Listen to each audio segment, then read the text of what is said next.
Today I'm going to read you Franklin Goes to the Hospital.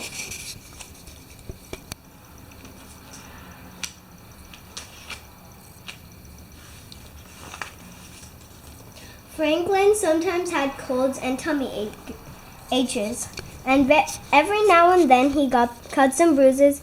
He went to the doctors for regular checkups, and once the doctor came to Franklin's house, but until now, Franklin had never been to the hospital. Franklin and his friends were playing soccer, and the ball was kicked to Franklin, and it hit him in the chest. Oof, he groaned, but he kept on playing. That night at bath time, Franklin said, "Ouch," when he dried his tummy. His mother took a closer look. She said, "We'll go to the doctor first thing tomorrow." With gentle fingers, Dr. Bear poked and prodded Franklin's shell. She discovered a small crack. "It isn't serious, Franklin," she said, "but I have to put a pin in your shell to help it grow properly. I'll schedule an operation for you tomorrow morning at the hospital." "Will it hurt?" asked Franklin. "We'll give you a sleep medicine before the operation so you won't feel a thing," replied Dr. Bear. "When you wake up, you'll be a little sore, but we'll keep you in the hospital overnight to make sure that you're okay." Dr. Bear explained that operations can only be done when a patient has empty stomach. She told Franklin not to eat or drink after bedtime that night. Franklin didn't mind. His tummy was too busy flip-flopping for him to think about eating. After school, Franklin's friends came to visit. Franklin showed them the book about hospitals that Dr. Bear gave him. Fox pointed a picture and asked, "Why is everyone wearing masks?" "Masks keep germs out of the operating room," explained Franklin. "Are you scared?" asked Beaver. "Of course he's not scared," replied Bear. "Franklin's very brave." Franklin didn't say anything. It was early when Franklin and his parents left for the hospital with his blue blanket and Sam clutched in his arms. Franklin said goodbye to his room. Franklin's mother gave him a big hug. "You'll be home tomorrow," she reminded him. "I know," Franklin said softly. You're a very brave little turtle," said his father. At the hospital, Franklin was given a bracelet with his name on it. Then an attendant pushed him down a long hallway in a wheelchair. Franklin stared at the strange equipment on the carts and trolley. He wrinkled his nose at the unfamiliar smells. As they went around the corner and through the doors, Franklin kept checking to make sure that his parents were keeping up. At last, they reached Franklin's room. A nurse gave Franklin a special gown to wear. She took his temperature and blood pressure. She listened to his heart. Next, she rubbed some cream on his hand. "This will numb your hand," she told him. "It won't hurt when the doctor puts a needle in for your sleep medicine." "Okay, said Franklin in a small voice. "You're a very brave patient," said the nurse. Soon the attendant came back to take Franklin to another room. Dr. Bear was waiting for him.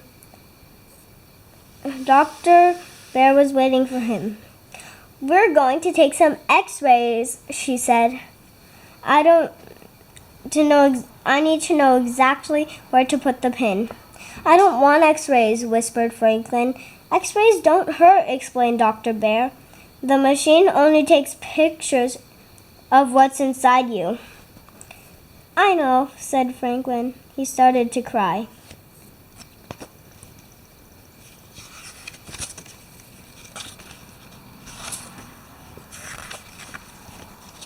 Dr. Bear sat down beside Franklin. "Please tell me what's wrong," she said. Franklin sniffled. "Everybody thinks that I'm brave, but I've just been pretending. X-rays Well, and X-rays will show that inside I'm scared. Oh, Franklin, exclaimed Dr. Bear, an X-ray doesn't show feelings. It only shows shells and bones. You mean no one will know I'm afraid? Franklin asked. No one, replied Dr. Bear. Just because you're afraid doesn't mean you aren't brave. Being brave means doing what you have to do, no matter how scared you feel.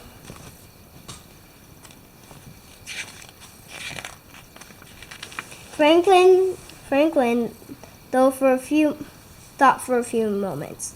Well, I am scared to have the operation, he finally said, but I know I have to, so my shell will grow big and strong.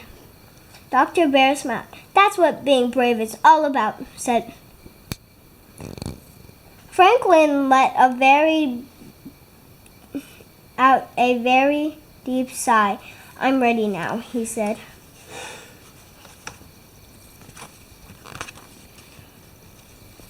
When the X-rays were done, Franklin was taken to the waiting room.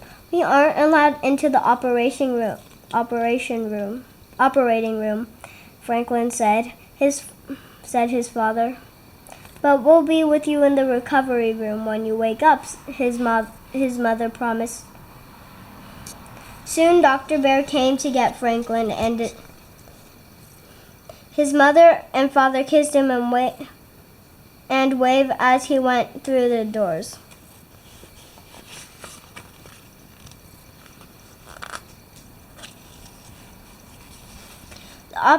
In the operating room, Franklin said hello to the other doctors and nurses.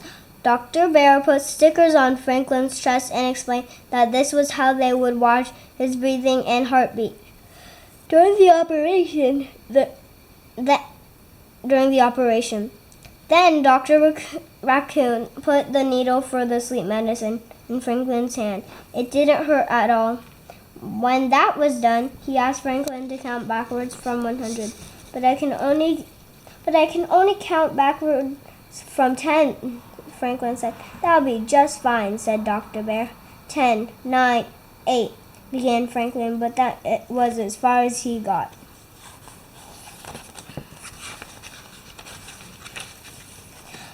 Wake up, Franklin, called a faraway voice, but he didn't want to wake up. In his dream, he was scoring a winning goal. Wake up now, Franklin, said his mother. Slowly, Franklin opened his eyes. He saw his parents and Dr. Bear. And then he remembered, I haven't finished counting, he said in a wobbly voice. But I finished operating said Dr. Bear with a laugh.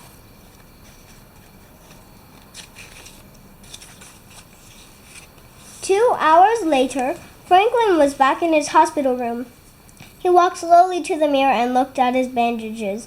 I guess it will be a while before I can play soccer again, he sighed. Dr. Bear thinks you'll heal very quickly, said Franklin's father. She also said you were an excellent patient, added his mother. Franklin smiled. Then that night, after Franklin's parents had gone home, Dr. Bear came in to see him. I have something to show you, Franklin, she said. She held up an X-ray.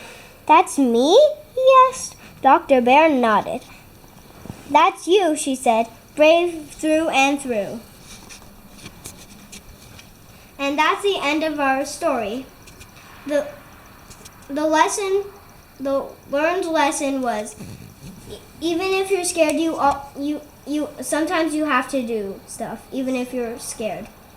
That's being brave.